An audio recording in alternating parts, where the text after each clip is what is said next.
নরসিংদীর মাধবদীতে ভূমিকম্পের ২৪ ঘণ্টা না পেরোতেই আবারও কম্পন রেকর্ড করেছে আবহাওয়া অধিদপ্তরের ভূমিকম্প পর্যবেক্ষণ ও গবেষণা কেন্দ্র। আজ সকাল 10:36:12 গাজীপুরের বাইপাইলে এই কম্পন অনুভূত হয়। রিখটার স্কেলে এর মাত্রা ছিল ৩.৩। ভূমিকম্প পর্যবেক্ষণ ও গবেষণা কেন্দ্রে দায়িত্বরত পেশাগত সহকারী নিজামুদ্দিন আহমেদ জানান, এটি একটি মাইনর ভূমিকম্প। এর উৎপত্তিস্থল বাইপাইল।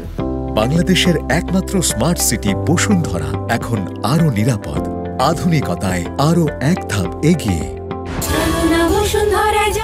এর আগে গতকাল সকালে ঢাকা থেকে ১৩ কিলোমিটার পূর্বে ৫.৭ মাত্রার শক্তিশালী ভূমিকম্পে নড়ে চড়ে ওঠে রাজধানী ও আশপাশের এলাকা। এতে ২ শিশুসহ ১০ জনের মৃত্যু হয়। ঢাকায় ৪ জন, নরসিংদীতে ৫ জন এবং নারায়ণগঞ্জে ১ জন। আহত হয়েছেন বিভিন্ন জেলায় কয়েকশো মানুষ। উমের রুম্মান ক্রান্তি, ডেইলি সান।